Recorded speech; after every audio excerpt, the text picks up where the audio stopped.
Strangers by Taichi Yamada. Translated by Wayne Lammers. Chapter 10. During the years of my marriage, everything I did had been influenced in one way or another by my wife.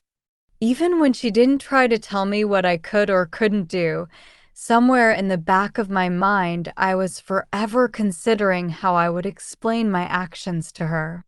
That constraint remained with me for a time even after my divorce, and I can still remember the amazing sense of emancipation I felt one day when all of a sudden I realized that what I chose to do was now nobody's business but my own.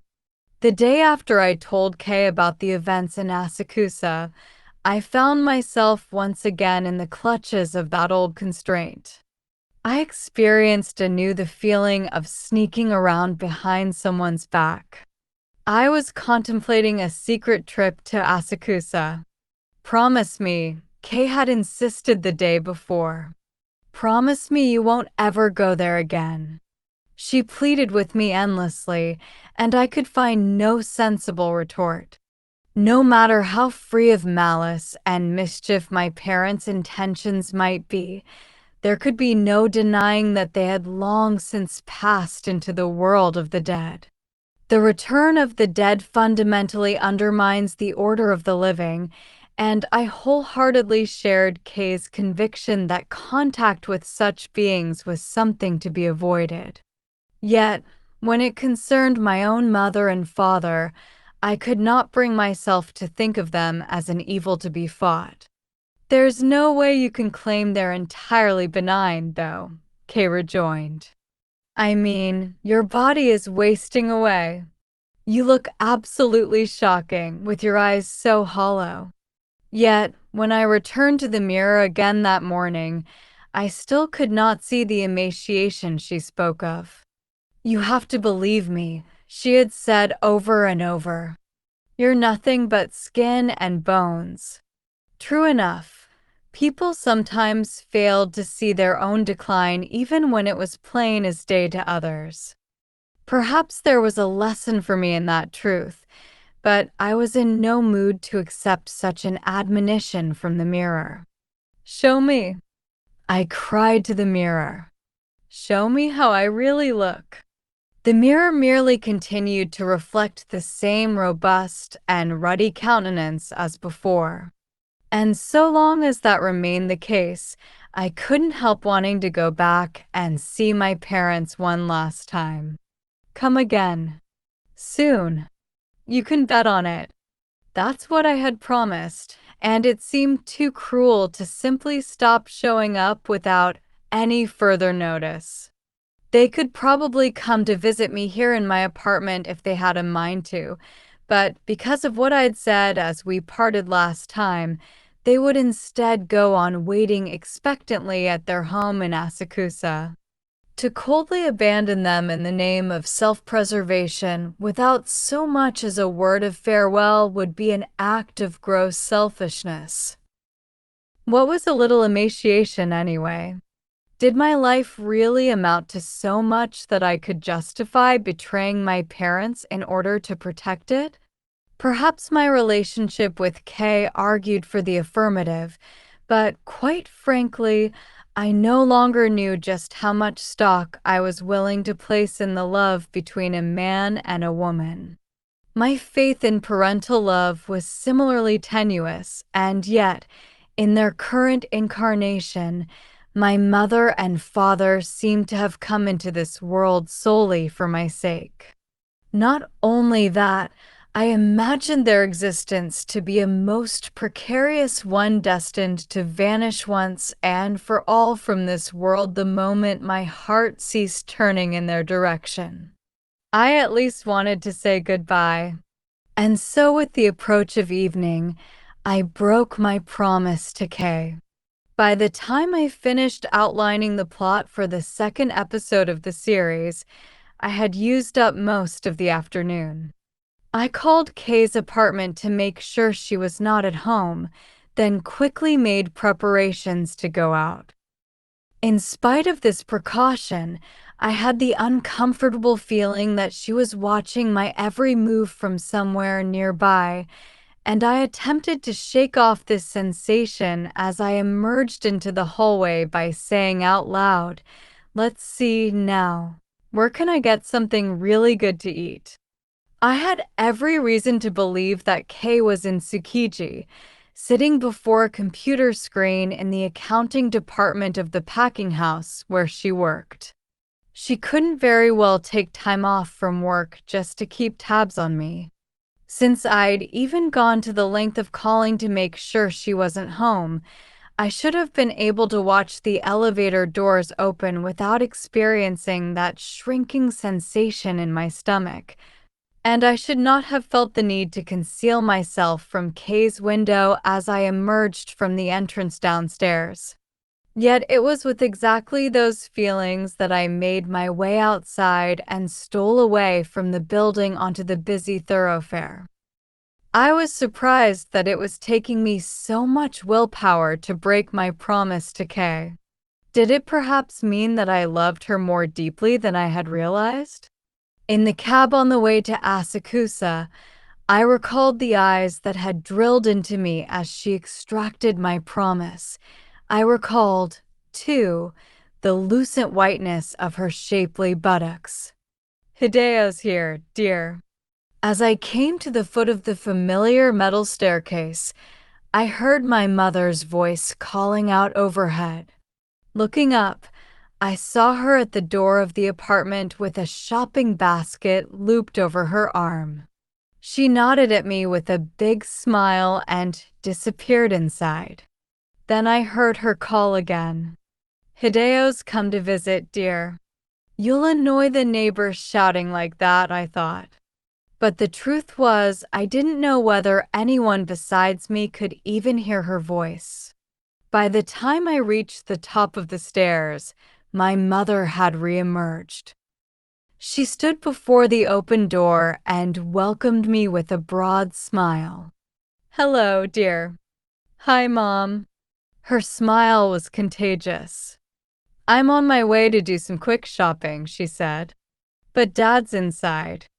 I peered into the apartment after we slipped past each other and found my father pushing himself up to a sitting position. He had a paper fan in his hand. "Yo," he said. "Hi, Dad.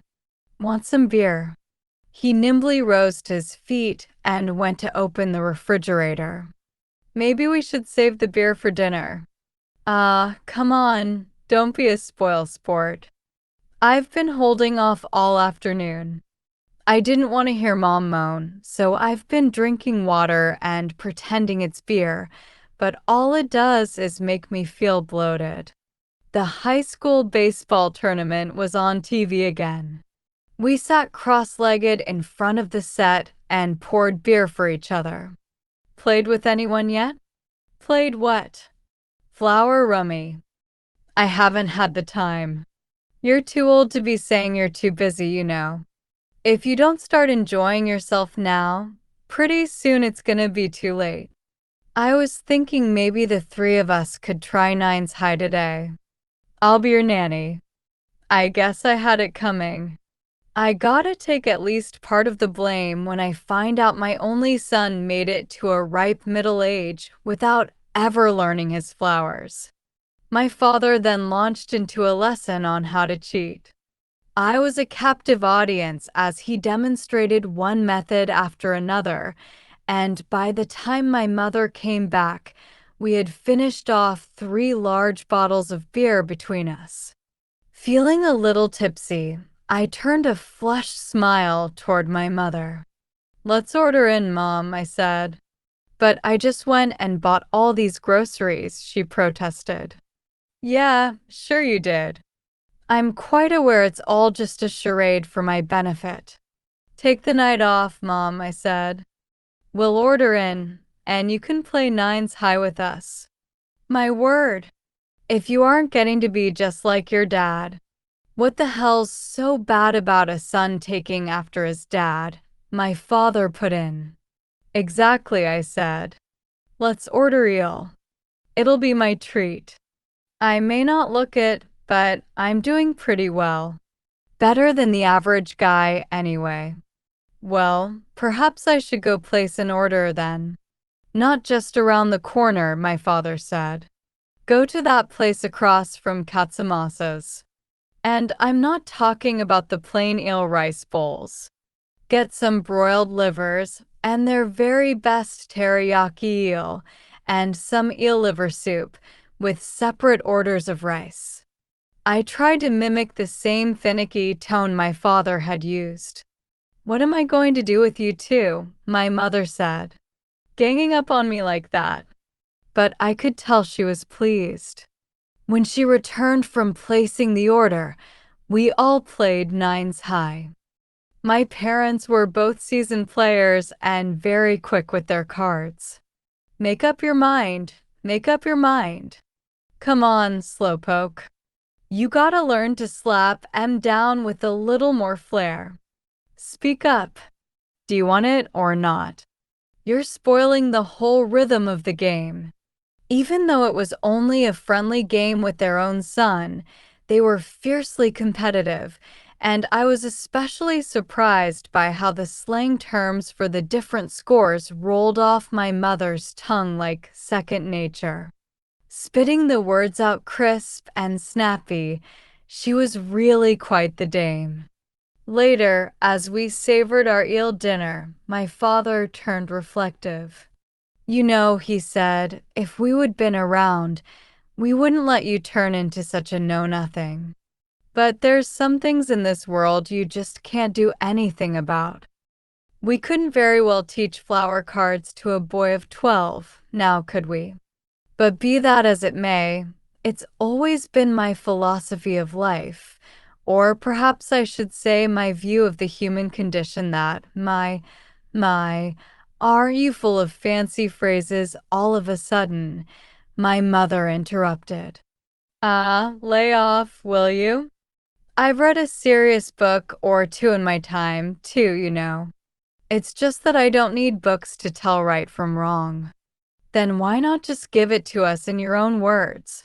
Can't you see I'm just trying to speak his language? I spend my days talking to all kinds on the other side of the counter, you know. If I didn't learn to speak their language, I'd never get anywhere. Sushi chefs don't have it half as easy as those French cuisine guys. We don't get to hide back in the kitchen feeling smug about the fancy food we're making and never giving the customer a second thought. We have to work right there in full view of the customer, day in and day out. It's like we're always on stage. We have to be actors, and we have to be chefs, and on top of that, we're on the front lines pushing our products, so we have to be salesmen, too. With all that to do, can you blame me for sometimes wanting to have a little fun? It's a high-stress job if there ever was one.